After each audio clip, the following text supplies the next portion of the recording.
Bandwidth খরচ কমানোর সরকারি ঘোষণায় নেই প্রভাব। বাড়তি দামে ইন্টারনেট কিনছেন গ্রাহকরা। বড় দুটি প্রতিষ্ঠানের নির্দেশনা না মানার অভিযোগ, ব্যবস্থা নিবে বিটিআরসি। ভারতের পেট্রাপোল বন্দরে এক সপ্তাহ ধরে বিকল ইন্টারনেট সার্ভার। স্থবিরতা বেনাপোল বন্দরের আমদানি রফতানি বাণিজ্যে। কমেছে ১৫০০ ট্রাক পণ্য আমদানি। চামড়ার ন্যায্য মূল্য নিশ্চিতে উচ্চ পর্যায়ের কমিটি গঠনে স্বস্তি চট্টগ্রামের ব্যবসায়ীদের। এবার রেকর্ড চামড়া সংরক্ষণের আশা। ঋণ সুবিধার দাবি আড়তদারদের। উত্তরাঞ্চলে বরেন্দ্র এলাকায় সেচের পানির দাম বেশি নেওয়ার অভিযোগ। নলকূপ অপারেটরদের কাছে জিম্মি কৃষক। অভিযোগ পেলে ব্যবস্থা নেওয়ার আশ্বাস। এবং যুক্তরাজ্যে ৯৯% পণ্য রফতানিতে শুল্ক মুক্ত সুবিধা পাবে ভারত। বাণিজ্য চুক্তিতে সম্মত দুই দেশ। বছরে দ্বিপাক্ষিক বাণিজ্য ২৫০০ কোটি পাউন্ড বাড়ার আশা।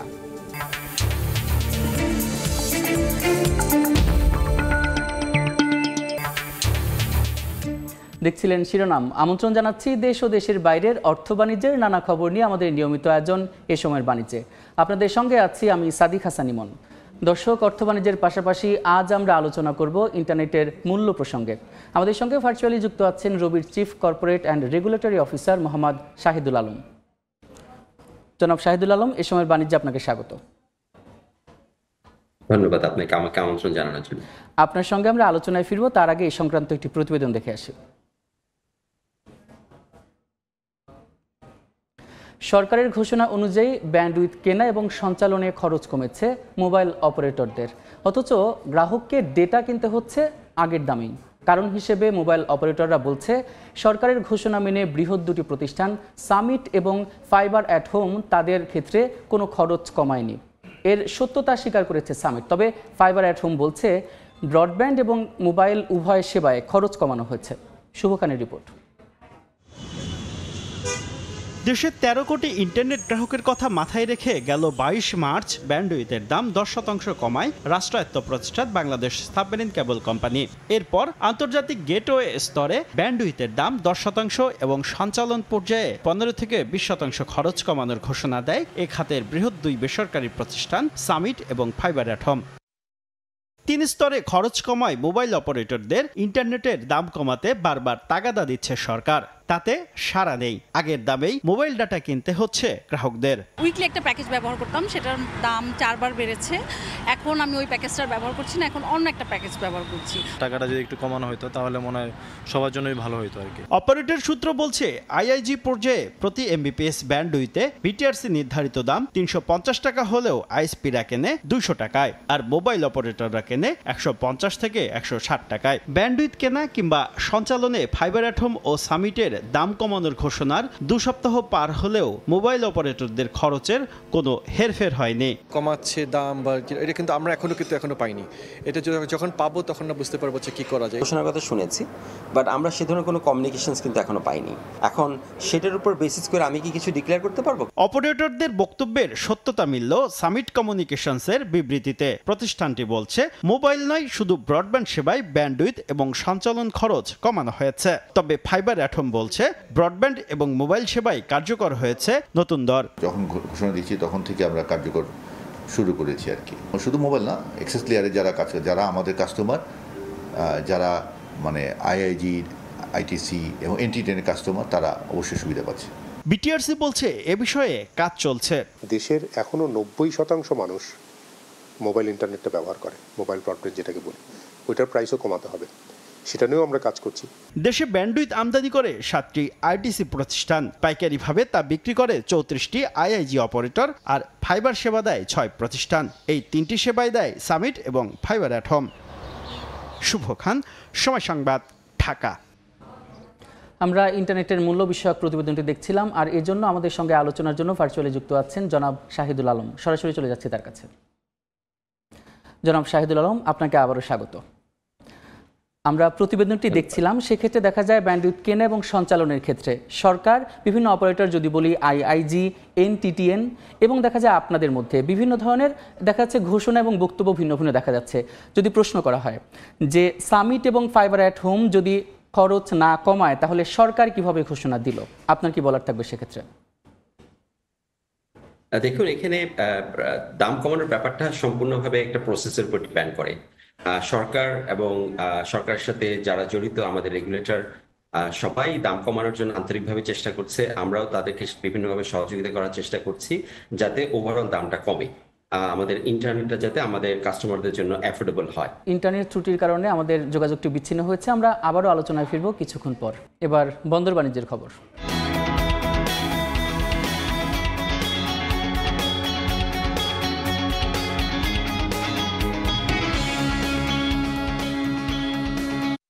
ভারতের পেট্রাপোল বন্দরে গত এক সপ্তাহ ধরে ইন্টারনেট সার্ভার বিকল থাকায় বেনাপোল বন্দরে আমদানি বাণিজ্যে নেমেছে স্থবিরতা। এতে প্রায় ১৫০০ ট্রাক পণ্য আমদানি কমেছে। এ বিষয়ে বিস্তারিত জানাতে বেনাপোল বন্দর থেকে আমাদের সঙ্গে যুক্ত হচ্ছেন রিপোর্টার আজিজুল হক। চলে যাচ্ছে তার কাছে। থেকে 500 থেকে 600 ট্রাক বিভিন্ন ধরনের পণ্য আমদানি এবং বাংলাদেশি পণ্য 200 থেকে 250 ট্রাক পণ্য রপ্তানি হয়ে থাকে। তবে গেল এক সপ্তাহ ধরে ভারতের পেট্রাপোল অংশে যে ইন্টারনেট সার্ভার সেটি দুর্বল হয়ে পড়ায় স্বাভাবিক যে আমদানি এবং রপ্তানি বাণিজ্য সেটি কিন্তু মারাত্মকভাবে ব্যাহত হচ্ছে। ফলে ব্যবসায়ীরা চাহিদা মতো যে পণ্য আমদানি করতে না পারায় একদিকে যেমন দেশের শিল্প কারখানায় উৎপাদন ব্যাহত হচ্ছে, তেমনি কিন্তু ভারতের পেট্রাপোল অংশে যে পণ্যবাহী ট্রাক আটকে আছে এই ট্রাক প্রতি 48 ঘন্টা পর পর ভারতের যে ভারতের রাজ্য সরকারকে কিন্তু 48 ঘন্টা পর পর 10 থেকে 14,000 রুপি অর্থদণ্ড গুনতে হচ্ছে। এতে কিন্তু বাংলাদেশের ব্যবসায়ীরা বড় ধরনের ক্ষতির মুখে পড়েছে। আমরা কথা বলেছি বেনাপোল বন্দর কর্তৃপক্ষের সাথে, তিনি আমাদেরকে জানিয়েছেন দ্রুত সার্ভার সচলের জন্য তিনি অনুরোধ জানিয়েছেন। ব্যবসায়ীরা আমাদেরকে বলছেন যে আগে সাধারণত আমদানি এবং রপ্তানি বাণিজ্যের ক্ষেত্রে ম্যানুয়াল পদ্ধতিতে আমদানি এবং রপ্তানি পণ্যের তথ্য এন্ট্রি হয়ে পণ্যবাহী ট্রাক বাংলাদেশে প্রবেশ করত। তবে সময়ের ব্যবধানে বন্দরে ইন্টারনেট সংযোগের পর কিন্তু এখন ইন্টারনেটের মাধ্যমে কম্পিউটারের সমস্ত আমদানি এবং রপ্তানি পণ্যের তথ্য এন্ট্রি হওয়ার পরে কিন্তু পণ্য প্রবেশ করে। কিন্তু বাংলাদেশের যে সার্ভার সেটি শক্তিশালী হওয়ায় বাংলাদেশের অংশে কোনো সমস্যা না হলেও কিন্তু ভারত অংশের যে ইন্টারনেট সার্ভার সেটি কিন্তু অনেকটা দুর্বল।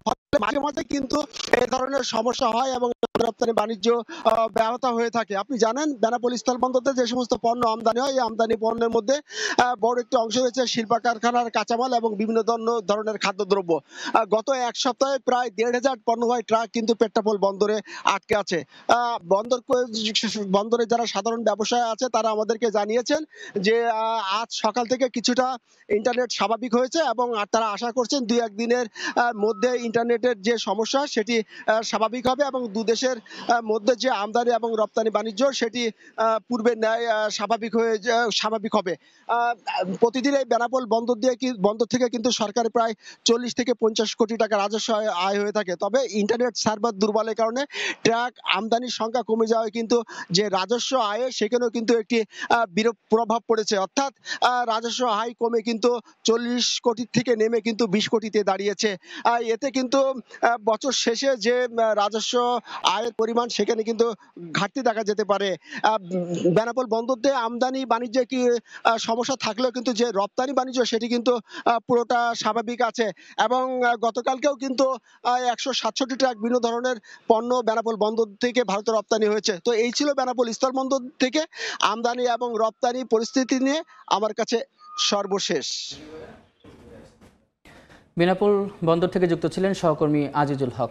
আমরা কিছুক্ষণ আগে আলোচনা করছিলাম ইন্টারনেটের দাম নিয়ে এবং সেজন্য আমাদের সঙ্গে ভার্চুয়ালি যুক্ত ছিলেন জনাব শাহিদুল আলম।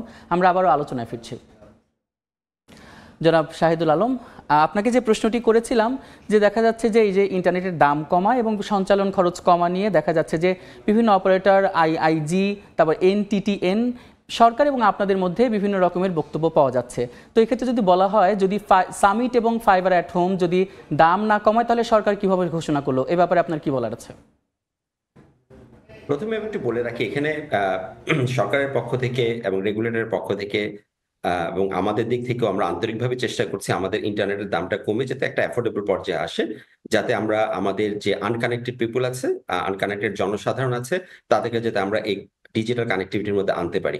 এই ক্ষেত্রে যে ঘোষণাটা দেওয়া হয়েছে সেটারও একটা প্রসেস আছে। আমরা আমাদের পার্টনারদের সাথে যোগাযোগ করছি, তাদের সাথে আমাদের একটা কনভারসেশন হচ্ছে তাদের ঘোষণাটা যাতে অফিসিয়ালি আমাদের কাছে কমিউনিকেট করা হয়।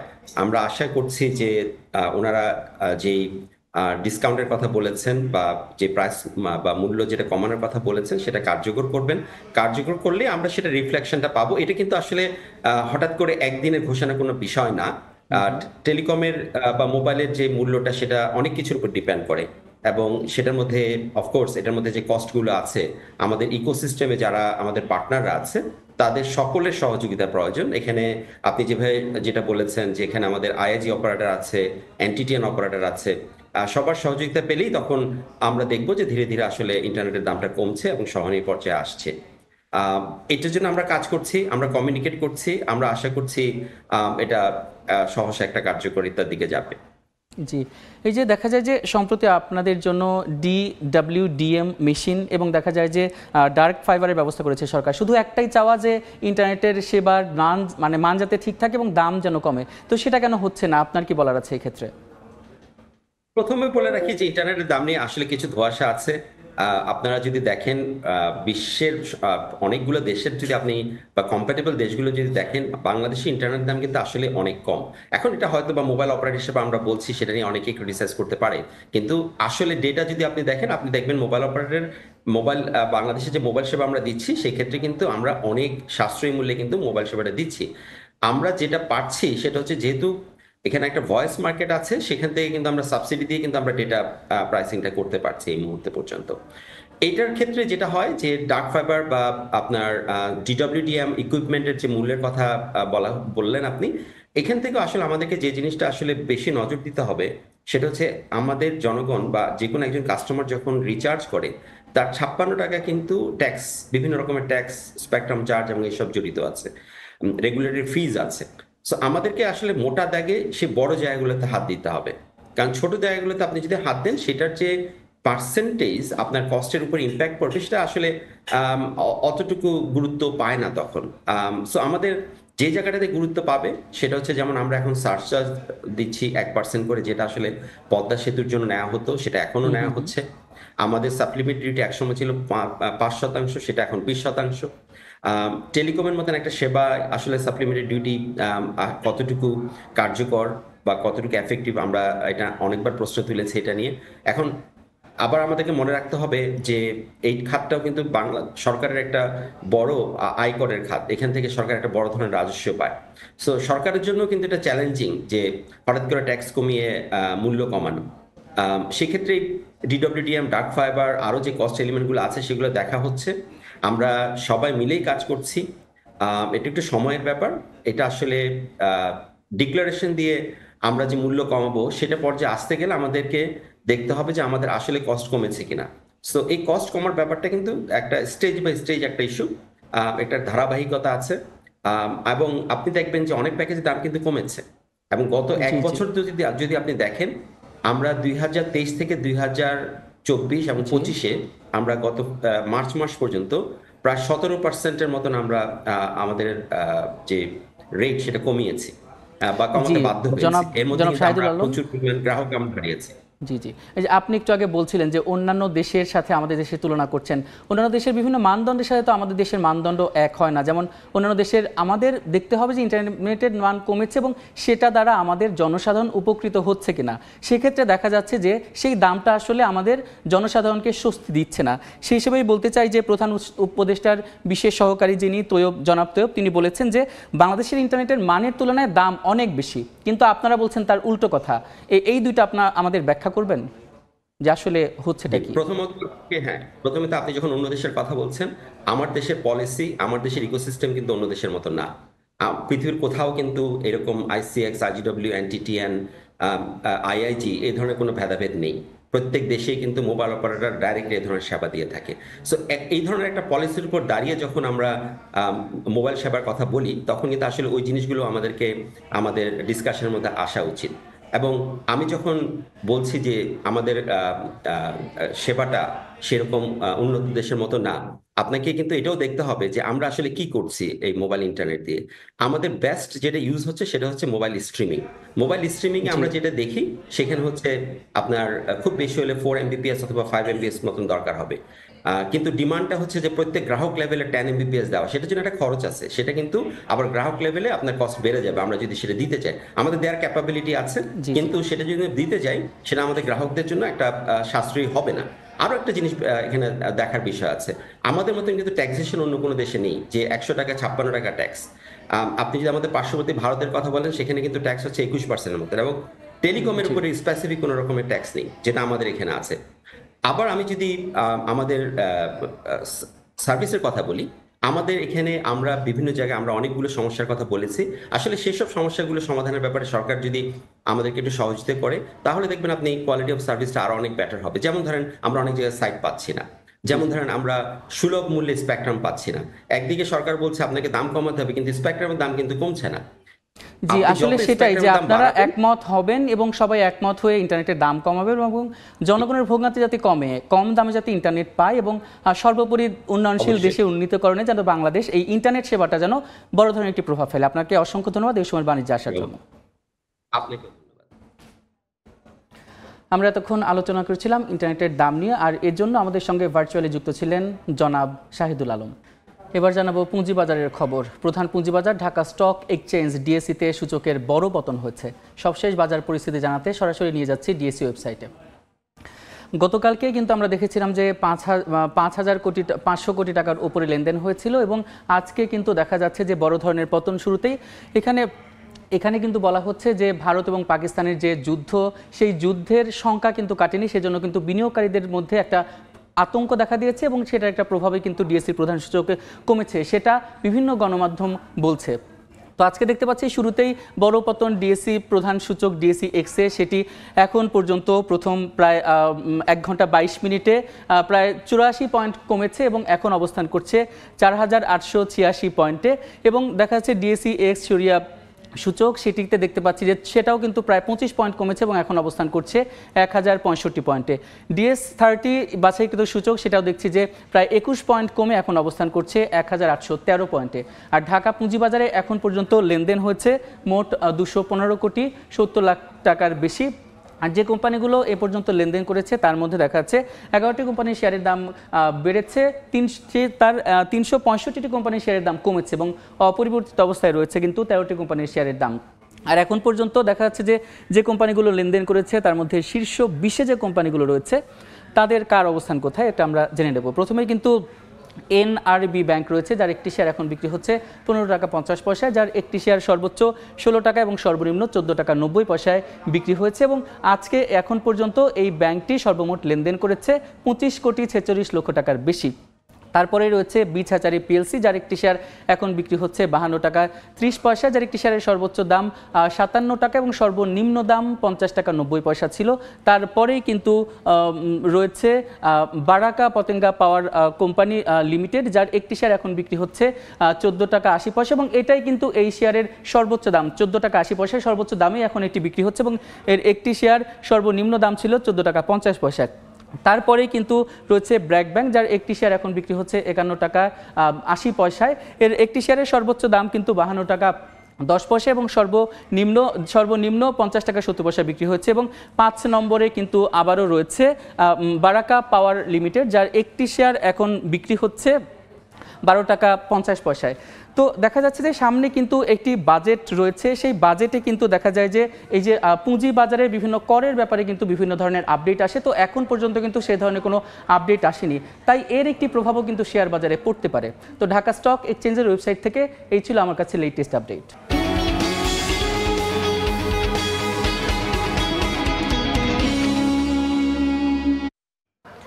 এবারে কোরবানির ঈদে পশুর চামড়ার ন্যায্য মূল্য নিশ্চিতে উচ্চ পর্যায়ের কমিটি গঠনে স্বস্তি ফিরেছে চট্টগ্রামের ব্যবসায়ীদের মাঝে।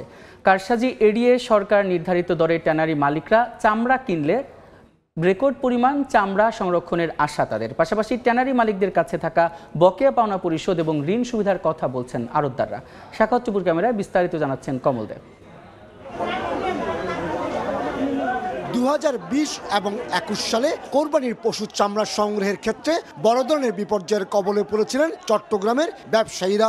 ঘন্টার পর ঘন্টা অপেক্ষা করে বিক্রি করতে না পেরে রাস্তায় নষ্ট হয়েছিল হাজার হাজার পিস পশুর চামড়া। এই অবস্থায় চলতি বছর চামড়ার ন্যায্য মূল্য নিশ্চিতে কমিটি গঠনের নির্দেশ দিয়েছেন প্রধান উপদেষ্টা। সরকারের যে দামটা নির্ধারণ করবে ওই দামটার উপরে ভিত্তি করে চামড়া করে কিনে আনবেন, এখানে তাড়াতাড়ি বিক্রি করে দেবেন, না হলে দেরি হলে চামড়া ফসনশীল চামড়া নষ্ট হবে।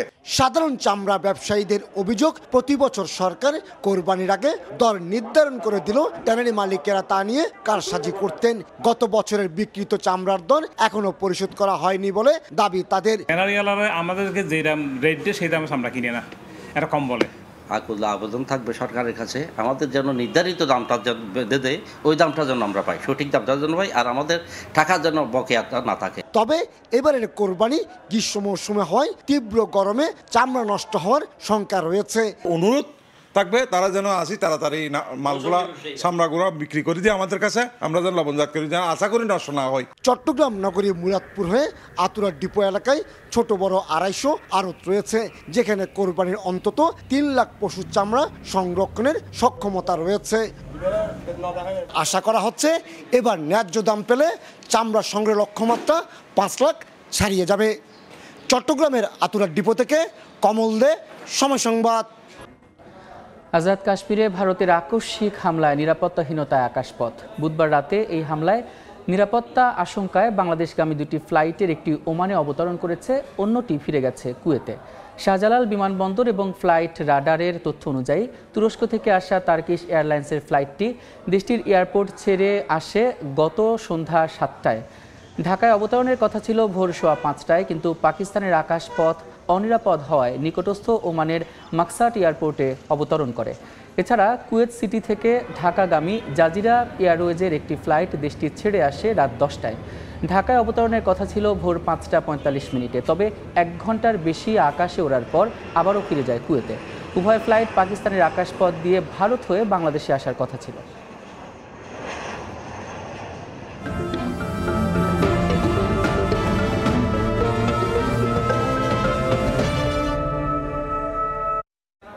গোবিন্দভোগ, গোপালভোগ ও বোম্বাই জাতের আমে 6 লাভ সাতক্ষীরার বাজার।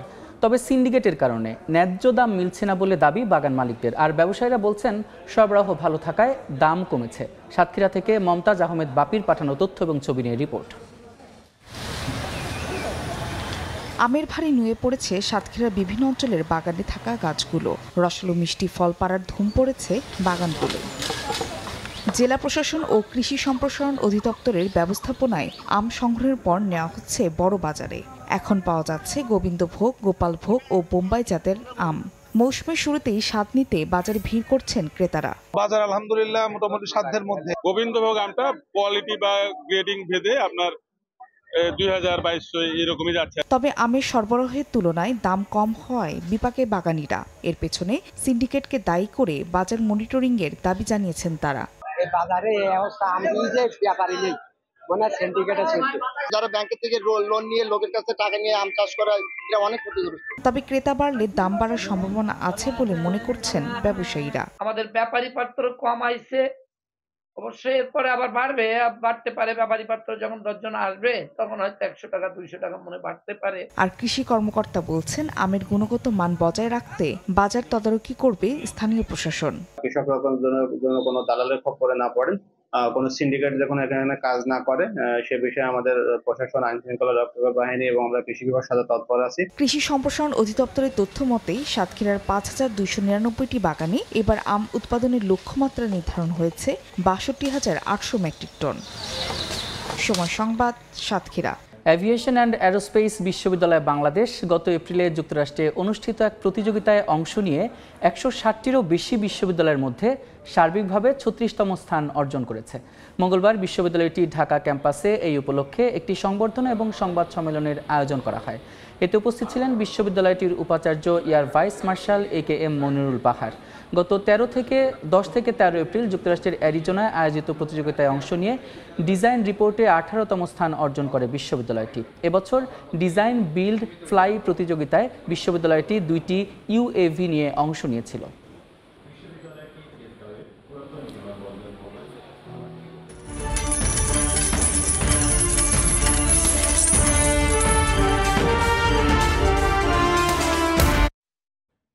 চলতি মাসের শুরুতেই বিশ্ববাজারে বেড়েছে সব ধরনের দুগ্ধজাত পণ্যের দাম। গ্লোবাল ডেইরি ট্রেডের চলতি নিলামে সব পণ্য বিক্রি হলেও গড় দাম ছিল গত নিলামের তুলনায় 4.6% বেশি। সবচেয়ে বেশি বেড়েছে ল্যাকটোজের দাম প্রায় 17%।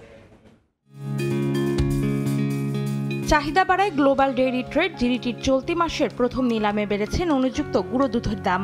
2 সপ্তাহ আগের নিলামের তুলনায় গেল মঙ্গলবারের নিলামে 6.2% বেড়ে প্রতি মেট্রিক টন দুধ বিক্রি হয়েছে $4,374, যেখানে ননি ছাড়া গুঁড়ো দুধ 5% বেড়ে $2,828 বিক্রি হয়েছে। সবচেয়ে বেশি দাম বেড়েছে ল্যাকটোজের, 16.8% বেড়ে এবারের নিলামে দুগ্ধজাত এই পণ্য প্রতি টন হাতবদল হয়েছে $1,611। গেল নিলামের তুলনায় 6.2% বেড়ে প্রতি metric ton buttermilk powder বিক্রি হচ্ছে $3,060। তবে মোজারেলার দাম কমেছে 0.3%, $4,752 বিক্রি হয়েছে প্রতি মেট্রিক টন। এদিকে 12% বেড়েছে চেডারের দাম। অন্তরা সেন, সময় সংবাদ। 3 বছরের আলোচনা শেষে ঐতিহাসিক বাণিজ্য চুক্তিতে সম্মত হয়েছে ভারত ও যুক্তরাজ্য। এতে দ্বিপাক্ষিক বাণিজ্য বছরে 2,550 কোটি পাউন্ড পর্যন্ত বাড়বে এবং যুক্তরাজ্যের জিডিপি, বেতনসহ অর্থনীতিতে দীর্ঘমেয়াদী ইতিবাচক প্রভাব ফেলবে বলে জানিয়েছে দেশটির সরকার।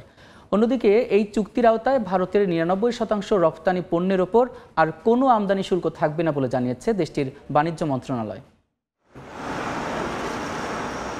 স্থানীয় সময় মঙ্গলবার বহুল প্রতীক্ষিত বাণিজ্য চুক্তিতে রাজি হয়েছে ভারত ও যুক্তরাজ্য। এই চুক্তির ফলে ব্রিটিশ গাড়ি ও অন্যান্য পণ্য ভারতে রফতানি সহজ হবে। এছাড়া ভারতের তৈরি পোশাক ও জুতার ওপর যুক্তরাজ্যের কর কমবে বলে জানা গেছে। দীর্ঘ 3 বছর আলোচনার পর এই চুক্তিকে মাইলফলক হিসেবে উল্লেখ করেছে ব্রিটিশ সরকার। এ বিষয়ে বিবিসিতে প্রকাশিত এক প্রতিবেদনে বলা হয়েছে 2023 সালে যুক্তরাজ্য ও ভারতের মধ্যে বাণিজ্যের পরিমাণ ছিল প্রায় 4,260 কোটি পাউন্ড। সরকার বলছে নতুন চুক্তির মাধ্যমে 2040 সালের মধ্যে এই বাণিজ্য আরও 2,550 কোটি পাউন্ড বাড়বে।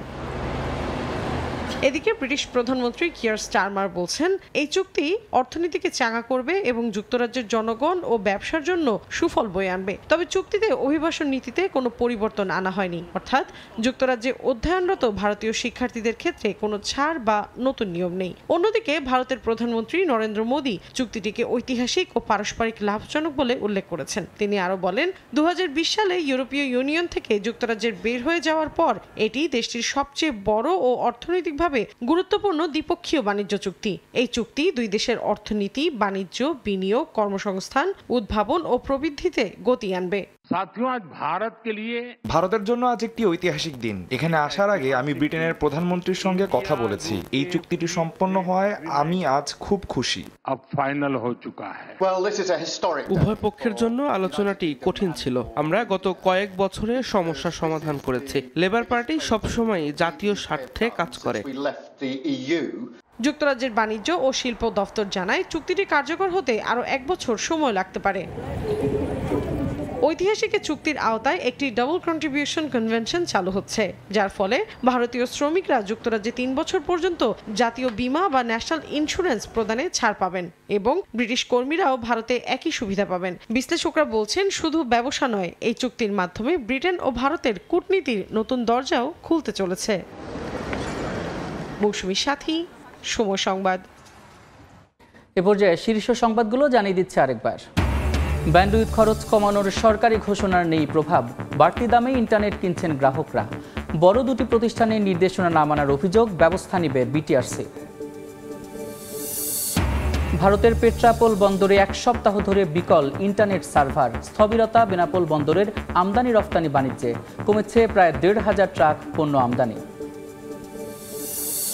এবং চামড়ার ন্যায্য মূল্য নিশ্চিতে উচ্চ পর্যায়ের কমিটি গঠনে স্বস্তি চট্টগ্রামের ব্যবসায়ীদের। এবার রেকর্ড চামড়া সংরক্ষণের আশা, ঋণ সুবিধার দাবি আড়তদারদের।